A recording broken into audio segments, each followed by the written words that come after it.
थांब, हा व्हिडिओ सोडून तू पुढे जाण्याची चूक करू नकोस. तुझ्या सगळ्या प्रार्थना आता स्वीकारल्या जातीलच असं नाही, हे प्रत्येकाला माहीत असतं. संशयवादी नास्तिक लोक या गोष्टीकडे प्रार्थनेचा उपयोग होत नाही याचा पुरावा म्हणून पाहता, पण त्यांच्या लक्षात ही गोष्ट येत नाही की प्रार्थना सफल होण्यासाठी ती प्रभावीपणे आणि तिच्या मागच्या वैज्ञानिक आधार म्हणून समजून करायला हवी. असं केलं तरच आपल्या हे लक्षात येईल की विशिष्ट प्रार्थना परिणामकारक का ठरली नाही. तसंच ती परिणामकारक ठरावी म्हणून कोणती पद्धती आपण अवलंबायला पाहिजे. तुमच्या प्रार्थनेचा तुम्हाला हवा तसा परिणाम मिळत नाही असं तुम्हाला जर समजलं तर मग तुम्ही काय कराल?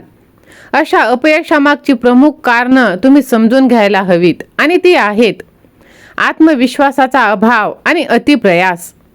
बऱ्याच लोकांना तुमच्या अंतर्मनाचं कार्य पूर्णपणे न उमगल्यामुळे ते स्वतःच त्यांच्या प्रार्थनापूर्तीच्या मार्गात अडथळे निर्माण करत असतात. तुमचं मन कसं कार्य करतं हे जेव्हा तुम्हाला कळतं तेव्हा तुमचा अनुभव आणि आत्मविश्वास हे आपोआप मागे पडतं आणि ते मग समोर यायला लागतं. एखादी कल्पना जेव्हा तुमचं अंतर्मन स्वीकारतं तेव्हा ते लगेच त्या कल्पनेच्या आणि त्या गोष्टीच्या अंमलबजावणीसाठी सिद्ध होतं. अंतिम गोष्ट प्राप्त करण्यासाठी तो त्याच्या जवळची सगळी बलशाली उपयोगे हे आणत असतं. तुमच्या मनातल्या खोलवरच्या सगळ्या मानसिक आणि आध्यात्मिक ह्या ज्या नियम आहेत ते गतिमान करतं. मला कधीच उत्तर मिळणार नाही, माझ्या आयुष्यातून कधीच वाईट गोष्टी जाणार नाहीत, सगळं माझ्या मनाविरुद्ध होत आहे, या चक्रातून बाहेर पडण्याचा कोणताच मार्ग दिसत नाही, मी एका वेगळ्याच चक्रव्यूहात अडकलो आहे. जेव्हा तुम्ही अशी विधानं सारखं वारंवार करता तेव्हा तुमचं अंतर्मन तुम्हाला कोणतंच सहकार्य किंवा प्रतिसाद देत नाही. वेळ काढू सैनिकाप्रमाणे ना तुम्ही पुढे जाता ना मागे. दुसऱ्या शब्दात सांगायचं तर तुम्ही तिथे असता तिथेच अडकून पडता.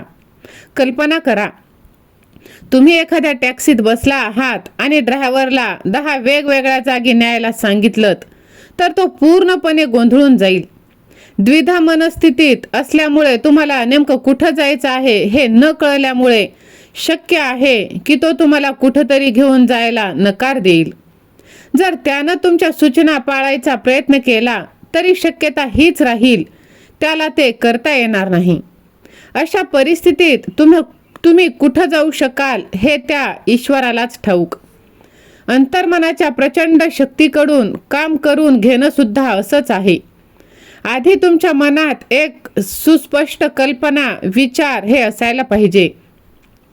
तुम्ही हा निर्णय घेतला पाहिजे की यातून बाहेर पडण्याचा मार्ग नक्कीच आहे, मग ती परिस्थिती कितीही कठीण का असेना. तुम्हाला त्रास देणाऱ्या समस्येचा आजाराचा इलाज हमखास असतो. केवळ तुमच्या अंतर्मनाच्या अमाप बुद्धिमत्तेला ते उत्तर माहीत असतं. जेव्हा तुम्ही तुमच्या बाह्य मनात एक सुस्पष्ट निष्कर्ष काढता तेव्हा तुमचं मन तयार होतं आणि तुमच्या विश्वानुसार तुम्हाला फलप्राप्ती होते. म्हणूनच काहीही झालं तरी पॉझिटिव्ह राहा, सकारात्मक राहा. कारण कितीही काही केलं तरी तुम्ही जर पॉझिटिव्ह राहत असाल तर नक्कीच तुमच्या प्रत्येक अडचणीतून तुम्ही पुढे जाणार असता. विश्वास असेल तर श्री स्वामी समर्थ असे तुम्ही टाईप करा आणि हा व्हिडिओ शेवटपर्यंत ऐका. पहा, इच्छाशक्ती नाही तर तुमची कल्पनाशक्ती वापरा. तुमच्या मनाच्या शक्तीची मदत घ्या आणि वाटेतला एखादा अडथळा हटवणं नाही.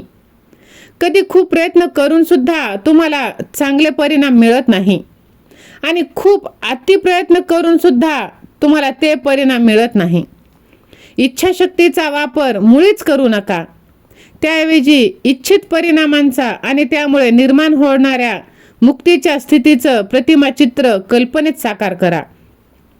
जर इच्छेचा वापर केला तर तुम्हाला असं आढळून येईल की तुमची बुद्धी हस्तक्षेप करून समस्या सोडवण्याचे मार्ग शोधत आहे आणि ते मार्ग तुमच्या अंतर्मनावर थोपवण्याचा प्रयत्न करत आहे आणि हेच तुम्हाला थांबवायचं आहे. समस्या सोडवण्याचं तुमचं बुद्धिचातुर्य बाजूला सारा. फक्त एक साधी, सरळ, बालसुलभ, चमत्कारांनी मानणारी आणि विस्मित होणारी आस्था टिकवून ठेवा. रोगमुक्त झाल्याचं, समस्यामुक्त झाल्याचं स्वतः चित्र कल्पनेत पहा. तुम्हाला हव्या असलेल्या मुक्त स्थितीच्या भावनिक संतुष्टीची कल्पना करा. या प्रक्रियेतील सगळी गुंतागुंत दूर करा आणि सरळ मार्ग सर्वश्रेष्ठ ठेवा. पहा, तुम्ही जी काही प्रार्थना करता भगवंताजवळ, ती एकदम विश्वासाने, विश्वासपूर्वक जे मागाल ते तुम्हाला मिळेल. विश्वास करणं म्हणजे कसला तरी सत्य मानून चालणं, त्याला स्वीकारणं, ते प्रत्यक्षात आहे असं म्हणून जगणं. ही मनोदशा तुम्ही टिकवून ठेवलीत तर तुम्ही फळाला आलेल्या प्रार्थनेची खुशी नक्कीच अनुभवा. समस्येचा स्वीकार करा, ती मान्य करा. ती समस्या तुमच्या अंतर्मनेकडे पाठवा. त्याला एकट्यालाच समस्येची सर्वात प्रभावी उकल माहीत आहे. शंका, द्विधा अवस्था तुमच्या प्रार्थनेला कमकुवत बनवत असते. स्वतःशी असं तुम्ही कधीच म्हणू नका की मला बरं वाटावं असं इच्छितो, मला आशा आहे की हे उपयोगी पडेल. जे काम व्हायचं आहे त्याच्याबद्दलच्या तुमच्या भावना सुद्धा तितक्याच महत्त्वाच्या आहेत. तुम्ही तुमच्या स्वतःशीच एक चांगला संवाद साधा. स्वास्थ्य तुमचंच आहे असं तुम्ही समजून चला आणि पहा. संपूर्ण विश्वासानं सुस्वास्थ्याची कल्पना तुमच्या अंतर्मनाला कळवा आणि मग निश्चिंत राहा. स्वतःला तुमच्या अंतर्मनाच्या शक्तीच्या हवाली करा. प्रत्येक परिस्थितीला सांगा, ही पण वेळ निघून जाईल. तुमच्या शिथिलतेमुळे आणि तुमच्या विश्वासामुळे तुमचं अंतर्मन सुपीक बनतं आणि त्या कल्पनेमागच्या गतिशील ऊर्जेला ती कल्पना स्वीकारून तिला वास्तवात साकार करण्याचं सामर्थ्य मिळतं. पहा, जेव्हा तुम्ही कल्पना आणि इच्छा यात संघर्ष करता तेव्हा तुमची कल्पना नक्कीच वरचढ असते. म्हणून तुम्ही विश्वास ठेवा आणि काहीही झालं तरी हार मानायची नाही. माझ्या अपयशावर मात करण्यासाठी मी माझ्या इच्छाशक्तीचा वापर करील हा विचार अपयशाला अधिक प्रबळ बनवतो. मानसिक प्रयत्न सहसा आत्मपराभवाकडे नेतो आणि जे इच्छिलं आहे त्याच्या अगदी विरुद्ध परिणाम निर्माण होतो. म्हणून तुम्ही शक्तिहीन आहात, तुम्हाला इच्छाशक्तीचा वापर करावासा वाटतो, हे तर जणू हिरव्या एकदम सिग्नल सारखं आहे. म्हणून हार मानू नका, खचून जाऊ नका.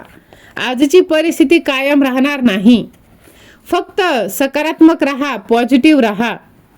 मानसिक शक्तीचा किंवा इच्छाशक्तीचा वापर करणं म्हणजे हे मानून चालणं की काहीतरी विरोध आहे, पण विरोधाची कल्पना केली की विरोधच निर्माण होतो. विश्वास ठेवा आणि विश्वास असेल तर माझ्या देवावर पूर्ण विश्वास आहे असे टाईप करा. व्हिडिओला लाईक करा, चॅनलला सबस्क्राईब करा आणि हा व्हिडिओ तुम्ही जास्तीत जास्त जणांना शेअर करा. श्री स्वामी समर्थ.